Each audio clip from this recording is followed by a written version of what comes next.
Hello, hello! Hello, hello.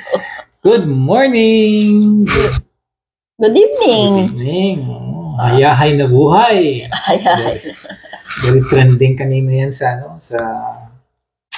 Zoom meeting ni BP Sara. Oh. So, it's us again, Shine and June, coming to you live from North Carolina, USA. Kamusta po kayo?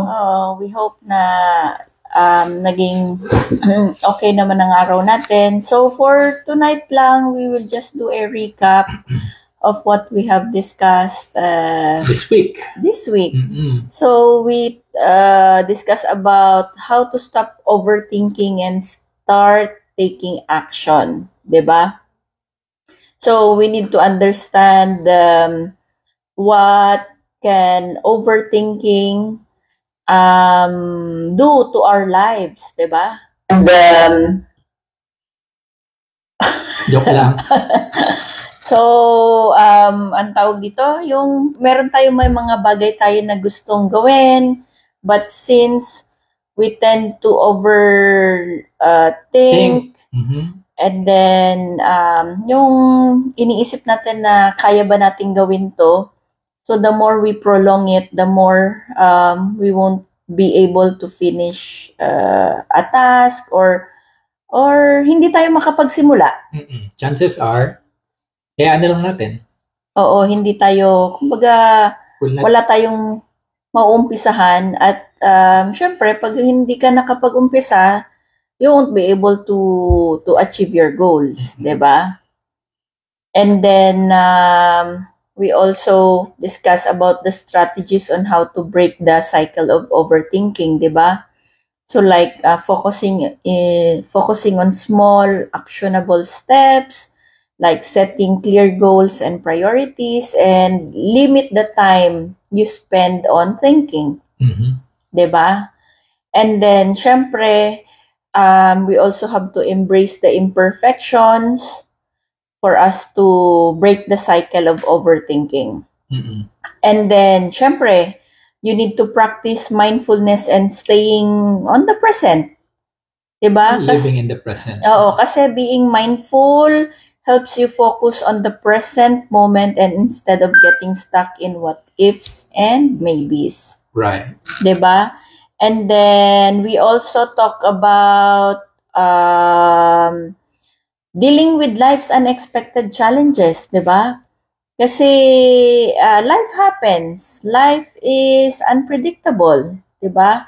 Hindi po natin alam kung ano yung mga darating sa buhay natin. And we need to have backup plan. Contingencies, parang ganon.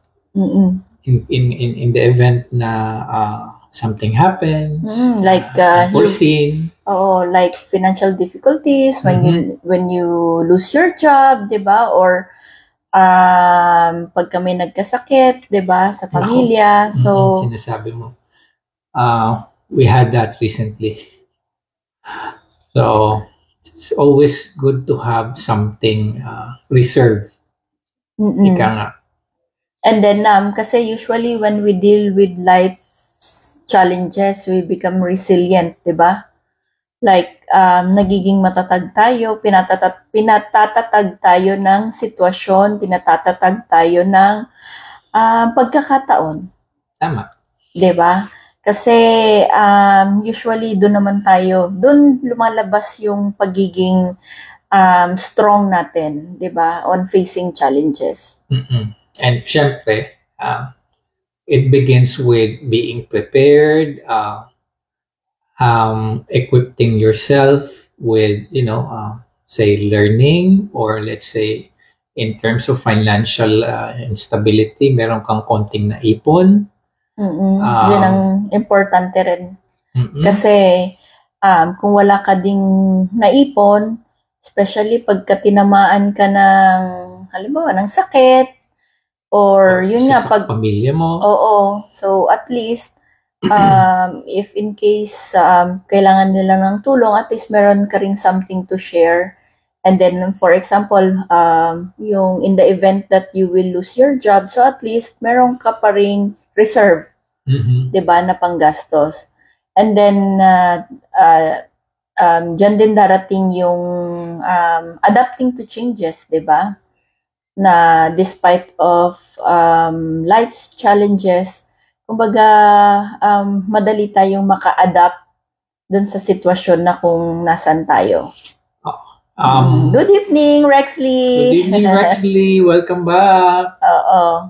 Yung iba kasi, hindi sila maka-cope up agad sa change kasi masyado silang naging komportable in their own comfort zones.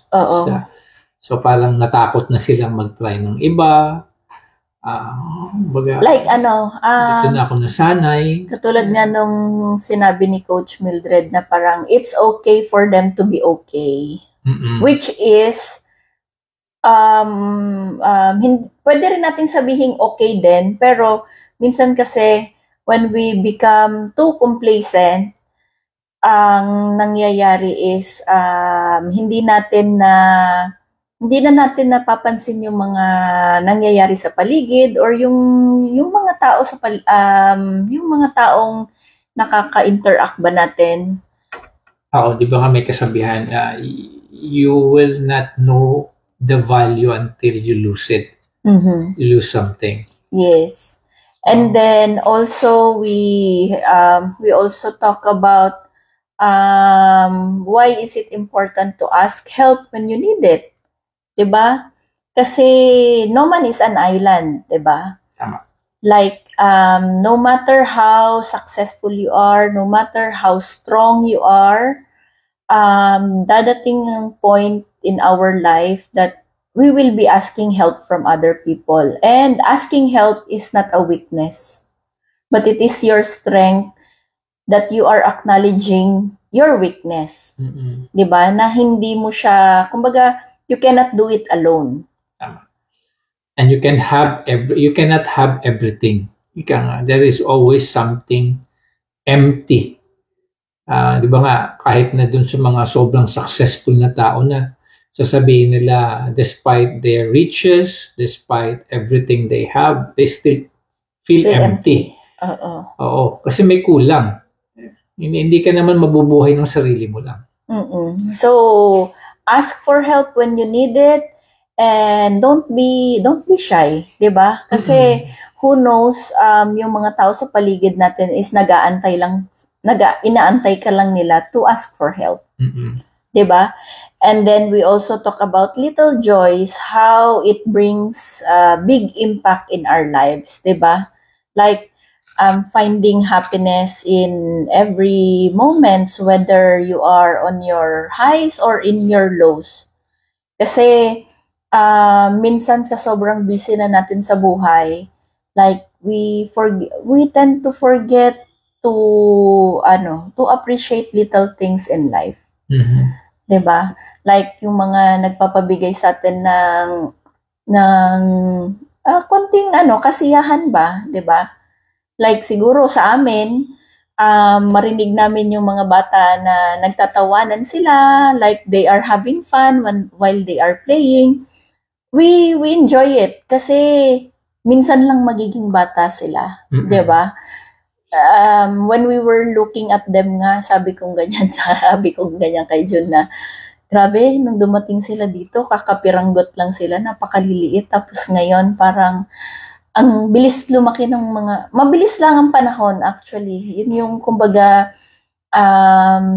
na-realize namin na kailangan nating i-celebrate every moment, every milestone na kaya nating habulin. Kasi baka isang iglap, alam mo yun, bubukod na sila. Alam mo yun, parang ganon. Although hindi pa namin iniisip, pero darating at darating yung ganong time. So, let's just be happy despite of like kung may mga struggles tayo sa buhay. Okay lang, i-acknowledge mo na nahihirapan ka, but like kumbaga, tignan mo rin yung goodness dun sa struggle na napagdadaanan mo. 'Di ba? Tsaka na-mention din natin, na-discuss din natin na age will not define you. And there should always be continuous learning. Sabi nga ni Rexley kahapon, like learning is a continuous process and it's never ending. And which is true. Kasi may it be personal, career, or business, 'di ba? Like ano tayo, kumbaga nabubuhay tayo din para matuto. And hindi pa dun natatapos once we achieve something. We should always feel like we are a work in progress. At least kasi pagka yun ang nasa isip natin, hindi mo nililimitahan yung sarili mo up to a certain level of comfort. Oo, kaya nga katulad doon ng sinabi ko rin kahapon, 'di ba? You will never be too old to achieve new dreams, 'di ba? Whether you are young or old, kumbaga basta hanggat may pangarap ka, kaya mong abutin 'yan, 'di ba?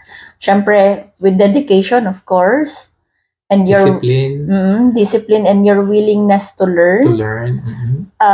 I think walang dahilan para hindi mo ma-achieve yung gusto mo sa buhay at saka yung mga goals mo para sa family mo. 'Di ba? Yan, don't give up. Don't give up. Yeah. Oo. Kumbaga ano lang, laban lang, 'di ba? Kasi laban at kapig. Tama ka diyan. Oo. kumbaga tayo pa Rex kahit pagod, laban lang. Oo. Parang yung kanina may nag-post, sabi, 'di ba, usong-usong ngayon, sikat na sikat yung Hello Love Again. Sa kanya naman ang pinost niya, Hello Laba Again. Oh, 'di ba, laban lang. O di kaya nga sabi nga nung iba nga, Hello Loan Again. Yung mga memes nila. Pero on a positive note naman, kumbaga yun naman talaga ang buhay eh. Kumbaga kailangan lang nating labanan yung mga sitwasyon na dumadating sa atin, and of course, syempre, wag natin kakalimutan na magdasal pa rin to ask for God's guidance sa mga gagawin natin kasi everything has been planned already. Like na yan. It was already laid out for us. So it's up to us how are we going to make those plans into reality. Oo. Kasi 'di ba nga sabi nga anything you ask for will be given to you, 'di ba? But kahit na inask mo 'yon, you still have to work for it, 'di ba? You still have to execute them. Tama ka diyan, Rexley. 'Di ba? Kasi lagi nga nating naririnig sa mga matatanda, 'di ba? Nasa Diyos ang awa, nasa tao pa rin ang gawa, 'di ba? Like even though if we continuously pray for something like for us, for example lang you are continuously asking God to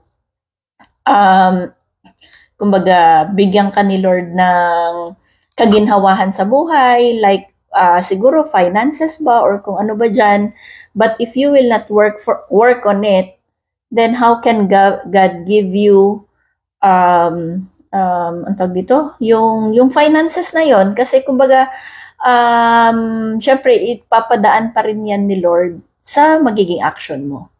And stay positive. Oo, stay positive despite of the negative things around us. Plans without action is still plans. Tama ka dyan. Parang kumbaga sa trupahan yan drawing. Oo, drawing. So, I think yun lang po ngayon for ngayon yung discussion natin tonight kasi it's good to have a reflection din, 'di ba? With with everyday na nangyayari sa buhay natin. Kasi once na may reflection kasi usually talagang napapag-isip ka on the things na kailangan mong baguhin sa sarili mo, 'di ba? Or something na kailangan mo pang pag-igihan para at least mapabuti.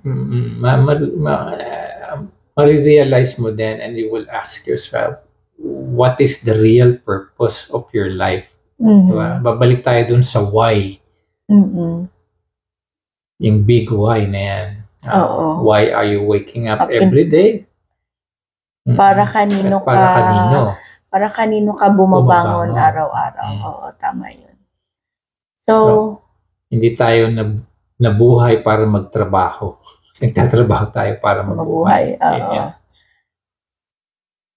Any quote, madam? Any quote? Wala akong quote. Yun nga yung sinabi ko nga yun sa kanina. You will never, you're never too young or old to achieve your goals in life. To dream another dream. Yes. So that would be all for tonight.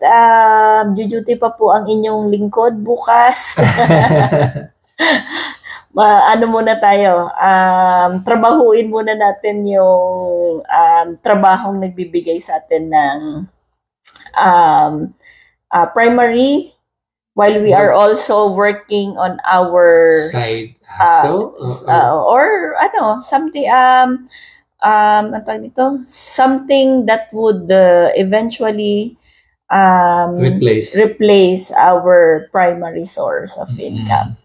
So, and Rexley, alam ko duty ka ng weekend no? Mag-ingat. At sana hindi toxic ang iyong gabi.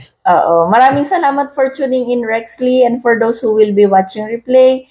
Please share your insights or thoughts about what we have discussed today. Do leave us a comment. And then if you're curious on what this online business is all about, just send us a direct message. Or click on the link sa ating Go Live description. Maraming salamat po and have a blessed night. God bless po palagi and stay safe. And may God bless all your decisions in life. Thank you po. Thank you for watching.